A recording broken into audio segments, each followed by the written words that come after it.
Bonjour. Donc, d'abord, je vais préciser qu'on a fait cette réalisation à deux avec Catherine Jeanne Mercier, avec laquelle je travaille depuis longtemps. Et pour revenir un petit peu à l'historique, on avait déjà travaillé pour Accès en faisant une structure qui s'appelait Maison Ouvre ta page. Peut-être certains d'entre vous l'ont connue, qui était un ensemble de trois objets, une tente qui faisait un livre ouvert, une girafe porte-livre et un coffre porte-livre, il y a 30 ans. Et donc, elles nous ont contactés avec cette commande qui était formulée ainsi. Elles voulaient un objet étonnant, un objet qui fasse signal et un objet qui marque la présence d'accès et qui, en même temps, serve de déclencheur et constitue comme une sorte de petit lieu propice à la lecture en petits groupes. Donc on avait un certain nombre d'idées. Les contraintes étaient fortes puisqu'il fallait que ce soit démontable, transportable, pas fragile, etc. On a proposé deux projets, dont celui-là qui était l'idée, c'était que cette chose soit comme une espèce de sculpture qui constitue un espace, mais qui puisse être à la fois ouvert et fermé, qui évoque le livre, qui évoque la maison, qui évoque une porte, qui soit suffisamment évocateur, mais en même temps suffisamment simple pour que le champ de l'imagination soit le plus large possible. Donc, euh, on s'est arrêté à cette forme. Donc, c'est entre la boîte, le livre, la porte je sais pas, la maison. Euh, on a voulu que cette espèce de boîte contienne un certain nombre d'éléments, d'objets qui fonctionnent comme des déclencheurs pour l'imagination. On voulait que ce soit une sorte d'objet de curiosité qui déclenche la réflexion et qui puisse être utilisé par les conteuses, les conteurs et les enfants, soit pour accompagner les livres, soit comme accroche pour les enfants. Enfin, je pense que certains d'entre vous ont dû remarquer que ça suscitait aussi pas mal la mémoire, puisqu'on avait regardé pas mal de livres pour enfants. On ne voulait surtout pas être dans une démarche d'illustration, parce qu'on voulait que la simplification et la stylisation laissent la plus grande part possible à l'imagination, à la rêverie. Et les objets euh, sont censés être manipulés, utilisés par les enfants et les adultes. Certains sont amovibles, certains sont fixes. Et ils suggèrent des pistes de narration ou des pistes qui peuvent être en rapport ou pas avec les livres. Euh, Par exemple, il y a des éléments, il y a la matrioshka, il y a quelque chose qui pourrait évoquer un phare, il y a des éléments qui sont reconnaissables pour des enfants et d'autres qui peuvent se transformer en absolument tout ce qu'on veut. Euh, C'était aussi l'importance donnée à la couleur. On est toutes les deux très attachées à la couleur, Catherine et moi, et on a beaucoup aimé les constructivistes russes et les illustrateurs russes comme les Bedev ou Munari ou des choses comme ça. Et donc on voulait avoir euh, une palette qui soit très sobre et en même temps très forte. Et l'idée que l'objet fasse signal, c'était aussi ça, c'est que dans un univers de bibliothèque où il y a beaucoup de choses à voir, où il y a beaucoup de livres, où il y a des petits meubles, on voulait que ce soit un élément qui cristallise tout de suite et qui soit tout de suite attractif. Euh, on a remarqué, alors le rapprochement aussi avec d'autres artistes s'est fait avec l'histoire du son, avec les tubes voilà, le tuyau d'arrosage par lequel on peut communiquer et qui permettait aussi de traverser l'espace. On a remarqué, enfin, la première fois qu'on l'a vu fonctionner à Montreuil, je me souviens d'une mère qui était d'un côté et la petite fille qui était de l'autre côté, et elle communiquait par le tuyau. Donc, elles s'écoutaient plus ou moins. Elles étaient à la fois séparées et proches. Donc, voilà, on a voulu jouer comme ça avec des éléments de dualité. Les dalles de danse noires et blanches permettaient de jouer sur la configuration du sol, c'est-à-dire on peut déplacer les dalles pour agrandir ou pour marquer des cheminements. Et quand même, l'idée, c'était que chaque personne, enfin chaque groupe ou institution ou PMI qui travaille avec la raconterie pouvait se l'approprier à sa façon, soit éventuellement rajouter des objets, soit en enlever, soit les faire marcher dans une thématique ou avec. Et puis les petits cubes sont des sièges qui peuvent servir aussi de rangement, de tambour, de tout ce qu'on veut, enfin, qui s'emboîtent les uns dans les autres. Donc c'était l'idée d'un espace d'éveil artistique, en même temps que d'un éveil, c'était un espace d'éveil général à la lecture et aussi aux formes et aux formes artistiques. Dans les contraintes, il y avait bien évidemment emballer, déballer, emballer, et donc en 10 minutes, cette chose, et on enlève les objets, à 2 personnes se referme. Il faut être à 2 parce qu'il y a une petite manipulation de montage. Les parties. Alors, quand on l'avait installé à Montreuil, on avait mis ce qui pourrait être le dos dans l'autre, enfin face à l'arrivée, parce que ça intriguait. Ça intriguait le public, ça l'obligeait à faire le tour et à passer derrière et à rentrer dans la partie qui fait un peu plus maison. Là, c'est vrai que comme on a une présentation frontale, vous ne voyez pas que le dos, il y a des formes en plus qui jouent avec la perspective et qui perturbent un peu la perspective et qui en même temps servent à stabiliser l'ensemble parce qu'il fallait que ça tienne. Donc, manipulation très facile avec des housses en 10 minutes, rentrables dans pas des boîtes, hein, on transporte ça dans une voiture, il y a une malle et 2 colis. Alors, ça, c'est un prototype. On a déjà fait quelques modifications parce qu'on a vu quand ça a été installé à Montreuil qu'il y avait des objets qui pouvaient être facilement abîmés ou cassés ou enlevés. Donc on a fait des modifications et on n'est pas fixé. Il y a quelques objets pour nous qui sont indispensables, comme la main, le bateau, des objets qui ouvrent à un imaginaire assez vaste, mais sur des petits objets, on pense qu'on peut, et la matrioshka était importante aussi, mais on pense qu'il y a des objets qui peuvent bouger, qui peuvent être transformés, remplacés. On a pu avoir la raconterie à la médiathèque de Bagneux suite à une action qui a été menée pendant l'année 2018-2019 avec Accès et la persévérance de ma collègue qui est excusée aujourd'hui mais qui est référente pour la petite enfance, Evelyne Michel, qui a particulièrement insisté auprès de Françoise Munier. Comme c'était un prototype, l'idée c'était qu'on puisse la tester. Donc elle nous a été, je vais dire exceptionnellement, je crois, louée.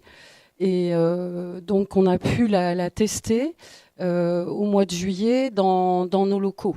Et c'était pour nous aussi, c'était une idée quand même de créer une continuité avec ce qui avait été fait pendant des années à Bagneux pour la petite enfance, puisque c'est un travail de longue haleine avec, depuis 2013, avec les structures petite enfance, avec l'éducation nationale, avec les toutes petites sections. On a 6 classes de toutes petites sections à Bagneux et les centres de loisirs maternels en créant, là encore, du lien entre les structures, entre enseignants, animateurs, ATSEM, professionnels de la petite enfance et bibliothécaires. Aussi, c'est cette action avec Accès, ça s'est inscrit d'abord dans un plan éducatif local au niveau de la ville de Bagneux et puis ensuite au niveau d'un contrat territoire lecture. Donc c'était vraiment quelque chose de très construit au fil du temps et les professionnels comme je vais dire le public, les parents se sont inscrits de plus en plus dans l'action aussi. Il y a eu une belle progression. Donc c'était vraiment bien qu'on ait la raconterie dans nos murs. Elle a été installée dans le hall. Qui évidemment est un lieu de passage, mais il y avait quand même un petit coin, un petit espace de bien organisé. On a rajouté en fait des fauteuils, quelques tapis. Enfin, elle était très visible par les personnes qui rentraient dans la médiathèque. Et on a pu du coup faire quelques observations. La seule chose, c'est que c'était au mois de juillet. Et donc, ce n'était pas un contexte où il y avait beaucoup de public. Donc, on veut bien l'avoir gratuitement à nouveau. pour la retester dans de meilleures conditions. Non, voilà.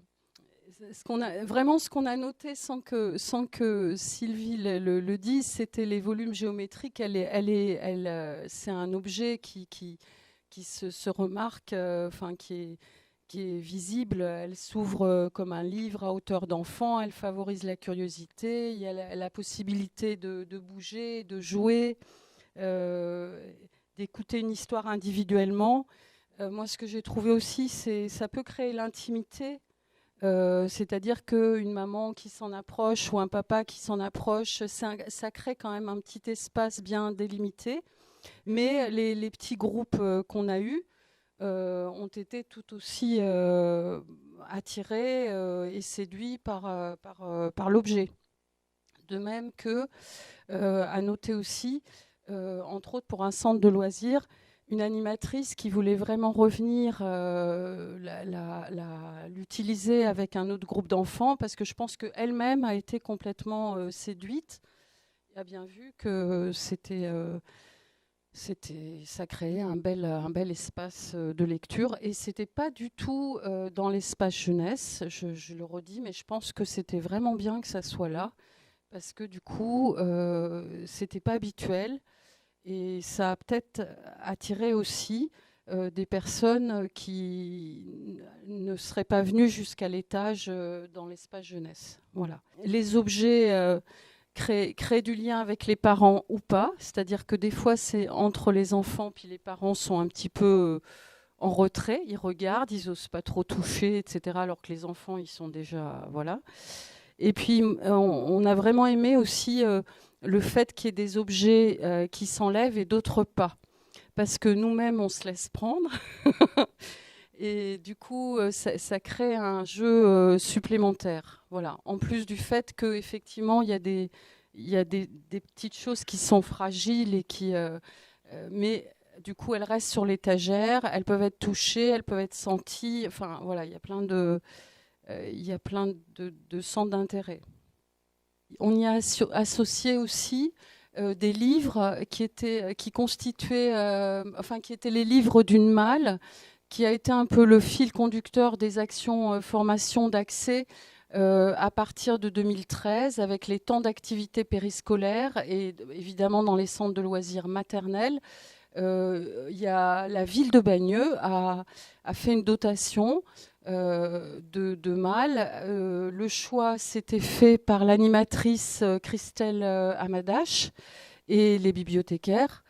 Et donc, ça représentait quand même 55 livres, je pense, exigeants, intéressants, mais voilà, qui n'étaient pas explicites seulement, qui étaient vraiment intéressants dans la durée.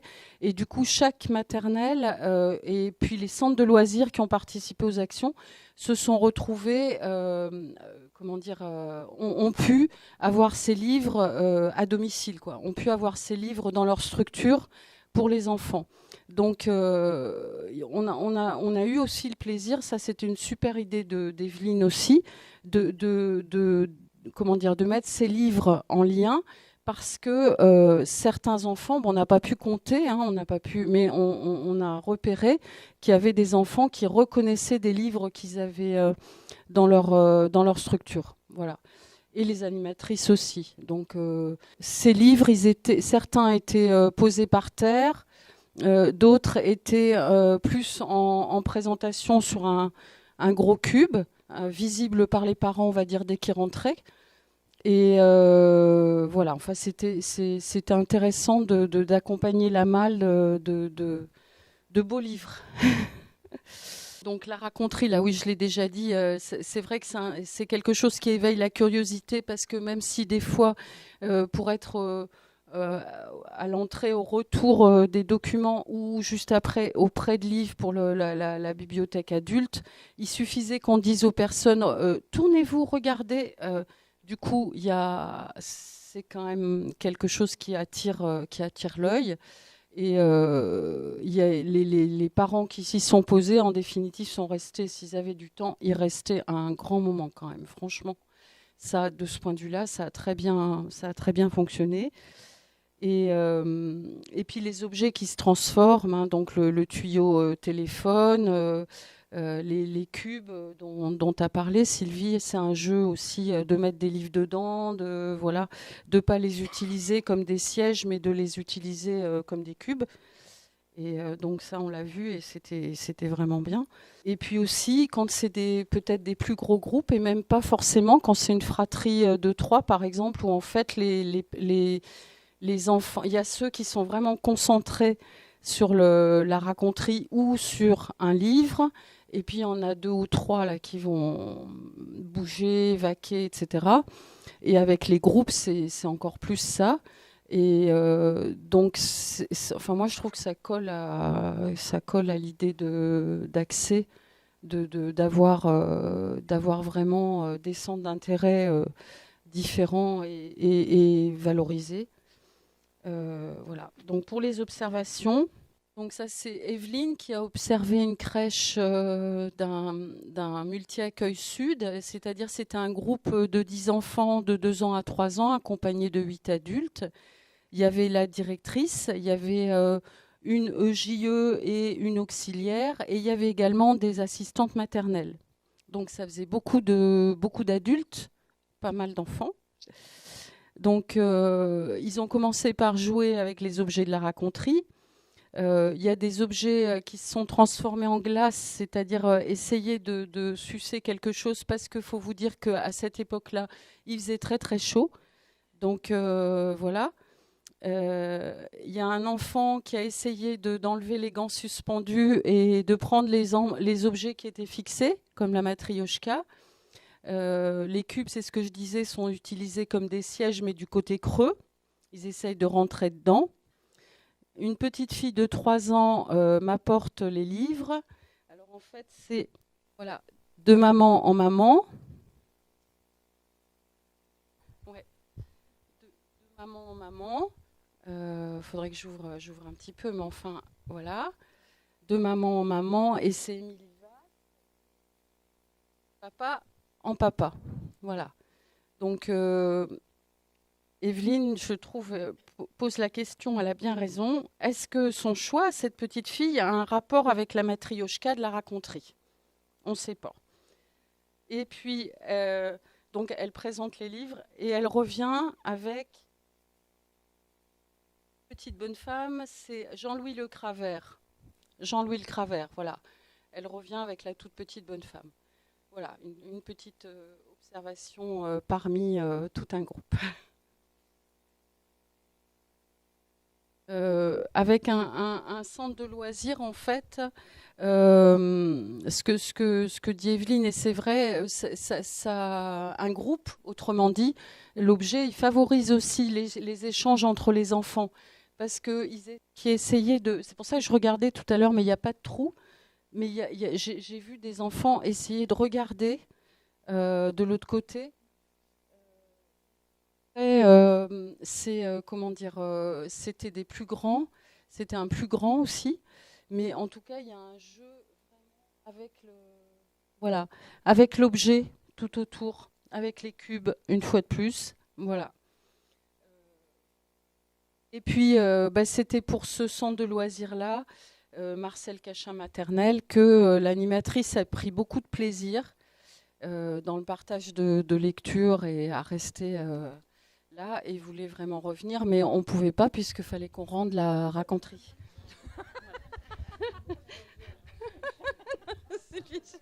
Voilà, c'est ça.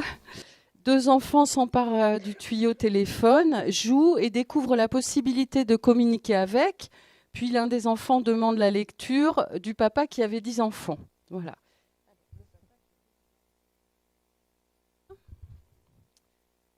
Les autres enfants regardent les livres et sollicitent les animatrices pour des lectures. Après leur lecture, 3 enfants utilisent l'un un objet pour faire un micro, l'autre la brosse avec du raffia pour faire une marionnette, et le 3e le tuyau téléphone. Un spectacle de marionnettes est improvisé. La raconterie devient un castelet et beaucoup de rire. Voilà. Ça, c'était pour les observations avec des groupes, en fait. Et avec les parents, moi j'ai vu un papa avec ses deux garçons, 3 ans et 9 mois. Donc le plus grand a choisi que je pense qu'il a vraiment reconnu, identifié. Enfin, fallait faire quelque chose.